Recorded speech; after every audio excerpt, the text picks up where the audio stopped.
Mes turim labai garbingus svečius atvykusius iš Vilniaus.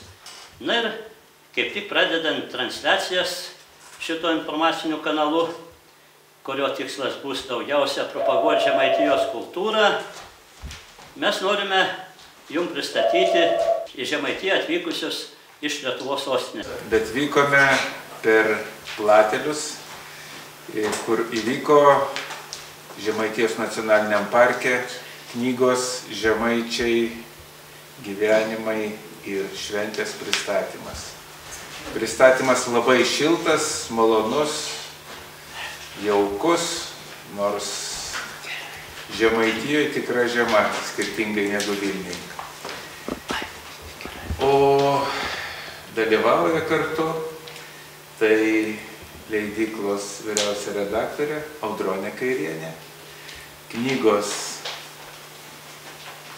pagrindinis turbūt autorius ir sumanytojas Arūnas Baltėnas ir fotografas, o taip pat pirmosios knygos, kuri ši serija, manau, prasidėjo nuo dzūkų, nuo šilų dzūkų, tai Arūno Baltėno kartu bendraautorė. Sveikinu jūs ir save sulaukus šitos knygos apie žemaičius. Tai yra tarsi tęsinys didelio tokio etnokultūrinio projekto, kuris prasidėjo 2005-2006 metais. Ir tai yra jau antra šio projekto knyga Žemaičiai gyvenimai ir šventės. Pirmoji buvo pasirodė 2009 metų pradžioj Šilų dzūkai kartu su bendraautorė Onutė Drobelienė. O ši knyga parengta bendradarbiaujant su Lietuvių literatūros ir tautosakos instituto darbuotoja Vita Ivanauskaitė Šeibutienė, kuri paruošė tekstus. Taip, o apie tekstus pradėjus, tai turbūt kokia ta patirtis Šilų dzūkų ir žemaičių. Prašau, Audronė. Na, dzūkų tarmę turbūt nesunkiai perpranta ne tik patys dzūkai, suvalkiečiai, aukštaičiai, bet ir žemaičiams jį lengvai suprantama. Todėl mūsų knygoje tie tekstai buvo tiesiog dzūkiški. Istorijos, išgyvenimo, sapnai, atsiminimai, iš kartos į kartą perduodamos kažkokie įvykiai. Visą tai sugulė į Šilų dzūkų knygą. Žemaitiškam monologui jau reikėjo kažkokio kito sprendimo, nes kaip yra pasakiusi Birutė Jasiūnaitė, profesorė, kuri konsultavo mus leidžiant šitą knygą, netgi ir žemaičiai dėja ne visi mėgsta skaityti žemaitišką tekstą užrašytą tais specifiniais rašmenimis. Na, todėl mums būtinai reikėjo perrašyti žemaitiškai papasakotus tekstus. Vėlgi tie tekstai yra kažkokie nuotykiai, įvykiai, sapnai, atsiminimai, pamokymai. Juos reikėjo perrašyti bendrinę kalbą, kad būtų suprantama visiems. Na, o šiaip, kodėlgi reikia tokių knygų, kodėlgi reikia tokių pasakojimų, žemaitiškų, dzūkiškų, tai ne vien todėl, kad tarmė, kad tas palikimas tėvų, senelių yra vertybė par excellence. Ne vien todėl, kai žiūri, kai vartai tas knygas, kai matai daugybę tų nuotraukų, kurias padarė Arūnas Baltėnas, tai gerai supranti, kam viso šito reikia. Pasižiūrėjus į tų žmonių aplinką, į tų žmonių veidus, kurie yra tose knygose, matai, kad gal mes per toli ar per aukštai, ar per daug visko ieškom, kad tai, ko žmogui reikia, kad jis būtų laimingas, kad jis jaustųsi tikrai gyvenas, yra čia pat, va, tuose žemaičių trobose, žemaičių ar dzūkų trobose, tuose jų šventėse, visa tai mums duota. Ir visą tai reikia saugoti ne dėl to, kad išsaugotume, galbūt ne vien dėl to, o dėl to, kad taip žmogui gyventi yra gerai. Na, o dabar turbūt porą žodžių tarptų ir palygintų tarp Šilų ir Žemaičių. Kuom tos knygos skiriasi, kas bendra, kame jūs randa tos panašumus, kame skirtumus. Onutė Drobelienė. Panašumai paėmus po to Šilų dzūkų knygos, tai turbūt spalviniai pirmiausia, kurie krinta į akis. Ir iš viso, prisimenant net savo labai jaunystės metus, kai užsukusi į Žemaitiją, tiesiog net nesupratau, apie ką žmonės kalba. Jų tarmė yra dzūkui tikrai labai sudėtinga ir tam pačiam Šilų dzūkui jis niekada gyvenime nėra buvęs toj Žemaitijoje. Ir jisai labai dažnai sako, kad ten kitoks kraštas, ten kitokie žmonės. Dzūkas iš tikrųjų užėjus, tuoj pat tave sutiks kaip seną pažįstamą, ten saulala, gėlala pavadins, už stalo pasodins. Žemaičiai nemažiau nuoširdus, bet jie iš tikrųjų daug uždaresni ir visi tie pasakojimai, jų gyvenimo istorijos yra žymiai sunkiau išgirstamos. Aš taip įsivaizduoju, ir jie taip sudėtingiau, kaip Arūnas čia pats papasakos, kaip jam pavyko su žemaičiais bendrauti. Pas dzūkus yra visiškai daug paprasčiau. Ir jų tie pasakojimai, kaip jie patys sako, viena kela verkė, kita juokės. Aš labai gerai prisimenu pirmą kartą užėjus į laidotuvės ir kada prasideda tos raudos. Ir kai močiutė čia pat verkė, va pažiūrėk, tavo susėdėlai į tą vietą, jau palankyt, tu atmerk savo akelas. Ir tuoj pat pasisuku, sako, eik pamatyk, pakletai prisvilo. Negali patikėti, kad žmogus taip vieną akelą verkė, kitą juokės. Man atrodo, kad tai yra labai didelis skirtumas, bet gyvena žmonės kaimuose, vienkiemiuose savo paprastus, nuoširdžius, tikrus gyvenimus, kur moka džiaugtis rytais, kad pramerkia akis, kur moka džiaugtis patekančią saulę, kur lygiai taip pat moka su jie atsisveikinti. Gerai, kad jie yra, kad tuose kaimuose gyvena išmintis, patirtis gyvenimiška, meilė galų gale nuoširdumas, ko beje dabar miestuose labai trūksta. Na tai tada Arūnas dar vis tiek, kadangi jis daugiausia laiko praleido su tai žmonėmis išties kaimuose, koks skirtumas ten ir čia ir galbūt kokie planai, nes, kiek žinau, neramaus būdo esi ir tau Lietuvos dabartinių sienų jau mažai, papasakok ir žemaičiams. Tai, aišku, lyginant su Šilų dzūkais skirtumai dideli šitoj knygoj, tie, kas pavartys tą knygą ir pasižiūrės fotografijas, aišku, kad bus akivaizdus.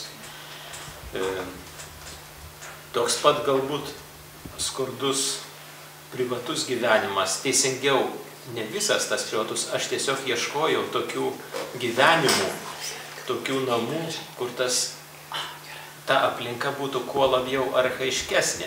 Ir galbūt daug žemaičių pavardę šią knygą truputį gal bus ir nusivylę, gal net šokiruoti, kadangi nemažai skurdo, nemažai tokios pilkos buities, tačiau jinai yra man be galo graži ir tauri.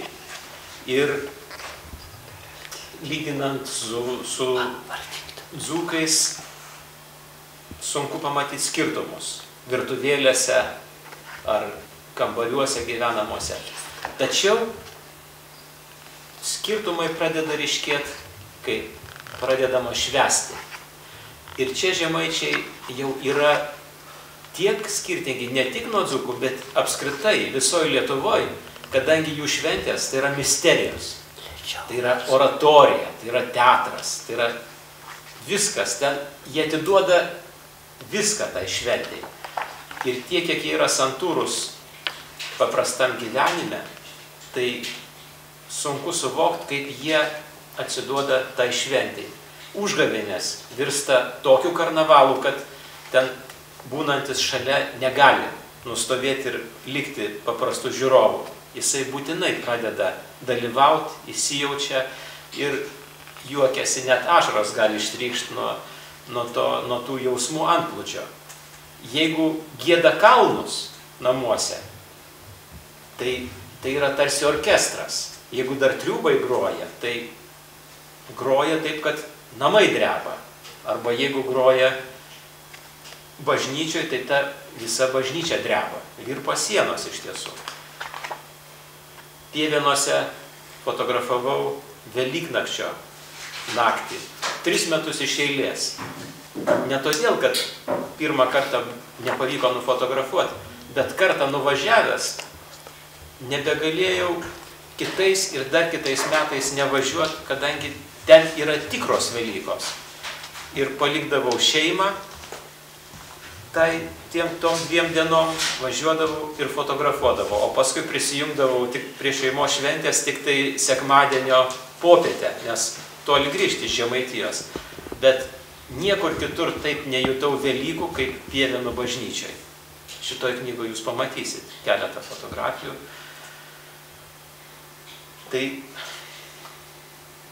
Ir tai tarsi yra patvirtinimas to, kad žemaičiai buvo paskutinė tauta apsikrikštijusi arba apkrikštyta Lietuvoje 1413 Europoje 413 metais, bet tai truko kelis šimtmečius turbūt, aktyviai kovojant su pagonybė, bet 20 amžiui turbūt jie tapo patys tokie stipriausi tikėjimo sergėtojai katalikybės Lietuvoje ir tai labai padėjo atgaunant mūsų nepriklausomybę. Būtent šitas tikėjimo gynimas. Ir jis Žemaitijoje buvo turbūt vienas iš stipriausių, toks akivaizdus. O kalbant apie kitus darbus, tai jau 2 metai taip pat vyksta toks projektas Girdiečių saloj, Baltarusijoje, kur yra labai netoli nuo Vilniaus, arčiau netgi Dzūkija, tačiau tai yra kita valstybė ir tai yra apskritai toks labai tolimas kraštas ir kertant Lietuvos Baltarusijos sieną ir jau įvažiuojant į tą Girdiečių kraštą, bent jau aš tai pasijuntu kaip Alisa stebuklų šaly, tarsi įžengiu pro veidrodį visiškai kitą pasaulį.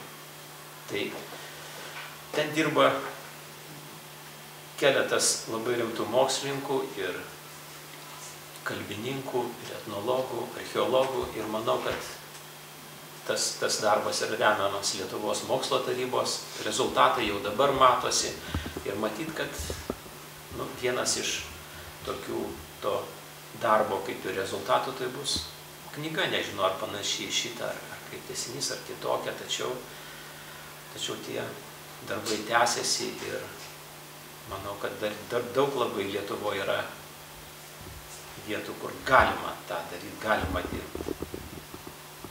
Esu už tai labai dėkingas savo kraštui, kad yra tų vietų. Tai mums turbūt belieka dar kartą pasidžiaugti, kad buvo labai smagus pristatymas Plateliuose. Visuomenė mane nustebino žmonių dalyvavimas, pilna salė. Reikėtų pasakyti, kad šioje knygoje įžanginis žodis ir fotografijų parašai yra ir anglų kalba, kad pamatytų ir kiti žmonės iš tolimesnių šalių.